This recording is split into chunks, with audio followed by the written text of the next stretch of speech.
Off to wellness retreat. Hope my opponents won't miss మీ అంటూ కేటీఆర్ చేసిన tweet ఇప్పుడు వైరల్గా మారింది.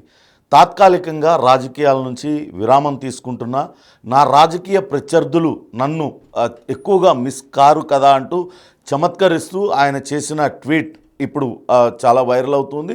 దానికి సంబంధించి అటు బీఆర్ఎస్ కార్యకర్తలు అటు కేటీఆర్కు మద్దతుగా ట్వీట్లు చేస్తుంటే అటు కాంగ్రెస్ వాళ్ళు కూడా కేటీఆర్ పైన రకరకాల వ్యాఖ్యానాలు చేస్తూ అటు పోస్టులు పెడుతూ ఉన్నారు. మీరు వెళ్ళినా మేము ఎక్కడ కూడా విరామం ప్రకటించాము, కాంగ్రెస్ పార్టీ పైన యుద్ధం చేస్తూనే ఉంటాం సోషల్ మీడియాలో అంటూ అటు కేటీఆర్ అభిమానులు కొన్ని ట్వీట్ చేస్తున్నారు. అదే సమయంలో ఇటు కాంగ్రెస్ కార్యకర్తలు కూడా కాంగ్రెస్ అభిమానులు కూడా కేటీఆర్ పైన రకరకాల ట్వీట్ చేస్తున్నారు. ఇటీవల వరుస ఘటనలు చాలా రోజులుగా కేటీఆర్ చాలా బిజీగా రాజకీయాల్లో గడుపుతున్నారు. అయితే ఇటీవల జరిగిన కొన్ని పరిణామాలన్నీ కూడా ఆయనకు బూమరంగా మారాయి. ఇటీవల సిరిసిల్లలో కలెక్టర్ పైన నోరు పారేసుకుంటాం, ఆయన సన్నాసి కలెక్టర్ అటు కాంగ్రెస్ కార్యకర్తలా పనిచేస్తున్నాడు అని చేసిన వ్యాఖ్యలు తీవ్ర దుమారాన్ని రేపాయి. అటు బ్యూరోక్రాట్స్ అందరూ కూడా అటు కేటీఆర్ వ్యవహార శైలిపైన తీవ్ర అసహనం వ్యక్తం చేశారు. అదంతా కూడా ఆయనకు బూమరంగా మారింది. కేటీఆర్ గడిచిన 10 ఏళ్లలో అన్ని రాజకీయ వ్యవస్థలను కావచ్చు ఇట్లా బ్యూరోక్రాట్స్ అందరినీ కూడా ఇష్టం వచ్చినట్టు వాడుకుంది టీఆర్ఎస్ పార్టీ.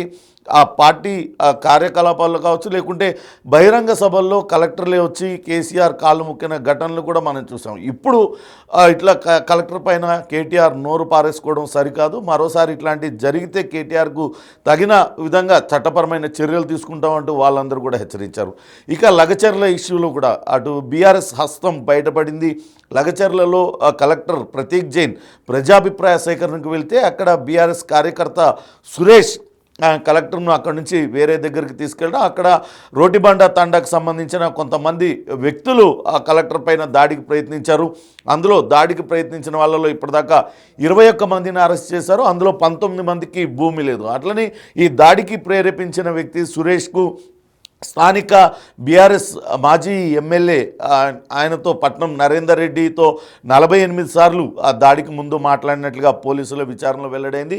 అదే సమయంలో దాడి జరిగిన రోజు కూడా నరేందర్ రెడ్డి కేటీఆర్తో మాట్లాడటం, ఏమి జరిగినా ఇక్కడ ఎవరిపైనైనా సరే దాడి చేయండి కేటీఆర్ చూసుకుంటారు అంటూ స్వయంగా నరేందర్ రెడ్డి అక్కడ మాట్లాడిన మాటలను కూడా వీడియోలన్నీ కూడా వైరల్గా మారాయి. ఇక నిన్న మొన్న దిలావర్పూర్ ఘటన కూడా బీఆర్ఎస్కు అటు బుమ్రంగానే మారింది. వీటిలన్నింటినీ నుంచి తప్పించుకోవడానికే కేటీఆర్ రాజకీయాలకు తాత్కాలిక విరామం ప్రకటించారు అనే చర్చ జోరుగా కొనసాగుతుంది. దిలావర్పూర్లో ఇథనాల్ ఫ్యాక్టరీకి అనుమతులు ఇచ్చారు.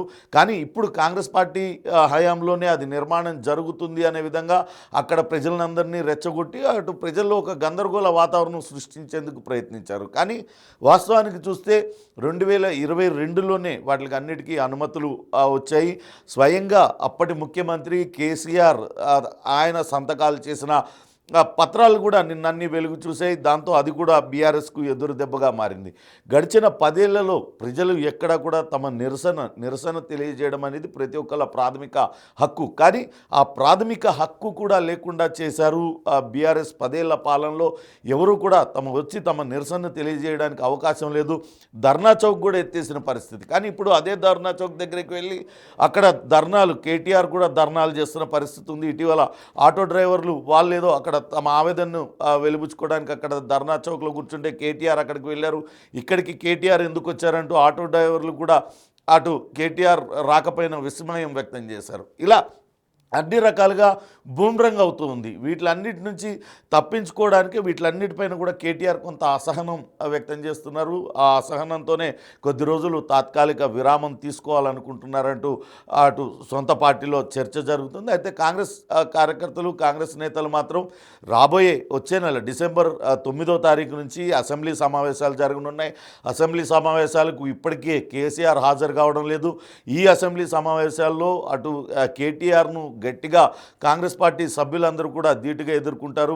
వాళ్ళు చేస్తున్న పాలిటిక్స్ రాజకీయాలపైన గట్టిగా నిలదీయడానికి కాంగ్రెస్ పార్టీ సిద్ధమవుతున్న తరుణంలో అక్కడ ఫేస్ చేయలేకే తప్పించుకోవడానికి అసెంబ్లీ సమావేశాలు తప్పించుకోవడానికే కేటీఆర్ ఈ విరామం ప్రకటించారనే అంటూ కాంగ్రెస్ నేతలు కాంగ్రెస్ పార్టీ కార్యకర్తలు కూడా సోషల్ మీడియాలో రకరకాల పోస్టులు చేస్తున్నారు.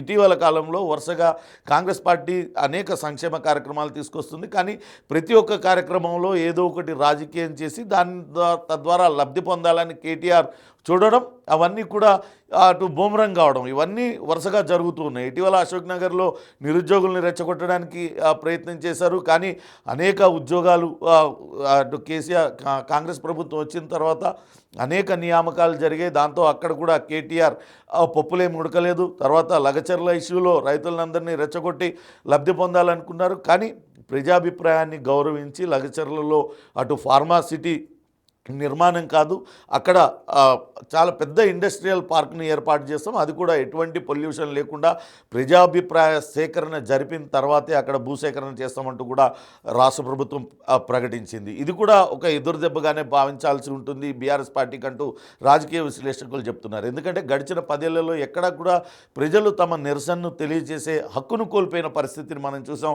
కానీ ఇప్పుడు ప్రజలు వాళ్ళు స్వేచ్ఛగా తమకు అభ్యంతరాలను వ్యక్తం చేస్తున్నారు. ఆ అభ్యంతరాలను ప్రభుత్వం పరిగణలోకి తీసుకోవడం, ఇవంతా కూడా ప్రజాపాలనగా చెప్తూ ఉన్నారు. నిజంగానే ప్రజల మాటకు, ప్రజల అభిప్రాయాన్ని కూడా విలువిస్తుంది కాంగ్రెస్ పార్టీ. ఇవన్నీ కూడా కొంత కాంగ్రెస్ పార్టీకి మైలేజ్ వస్తున్న తరుణంలో దీని అంతటినీ కూడా కేసీఆర్ కొంతవరకు అసహనానికి గురవుతున్నారు. అటు ఏ రకంగా చూసినా రాజకీయంగా అటు కాంగ్రెస్ పార్టీని ఎదుర్కొనే ధైర్యం చేయలేకపోతున్నారు. పదే పదే ఆయన చేస్తున్న ప్రయత్నాలన్నీ కూడా తిరిగి వాళ్ళకే బూమరంగ్ అవ్వడం, దాంతో కొంతవరకు రాజకీయాలకు విరామం ప్రకటించారు అంటూ కాంగ్రెస్ పార్టీ నేతలు అయితే చెప్తున్నారు. కానీ కేటీఆర్ సన్నిహితులు మాత్రం కేవలం ఆయన ప్రకృతి చికిత్స చేసుకోవడానికే ప్రస్తుతం కేరళ వెళ్తున్నారు. కేటీఆర్కు చాలా కాలంగా ఆయన డయాబెటిక్, అట్లనే ఆయన కొంతవరకు ఆస్మా కూడా ఉంది. ఈ నేపథ్యంలోనే దానికి ప్రకృతి చికిత్స చేసుకోవడానికి కేటీఆర్ కేరళ వెళ్తున్నారు అంటూ కేటీఆర్ సన్నిహితులు చెప్తున్నారు. మొత్తంగా కేటీఆర్ చేసిన ట్వీట్ వైరల్గా మారడమే కాకుండా అటు బీఆర్ఎస్ కాంగ్రెస్ పార్టీలో తీవ్ర చర్చకు దారితీసింది. అటు కాంగ్రెస్ పార్టీ కార్యకర్తలు కావచ్చు, ఇటు బీఆర్ఎస్ కార్యకర్తలు అటు పోటాపోటీగా సోషల్ మీడియాలో పోస్టులు పెడుతూ కేటీఆర్ ఎందుకు విరామం తీసుకుంటున్నారో అనే దానిపైన పెద్ద ఎత్తున చర్చ అయితే కొనసాగిస్తున్న పరిస్థితి కనపడుతుంది.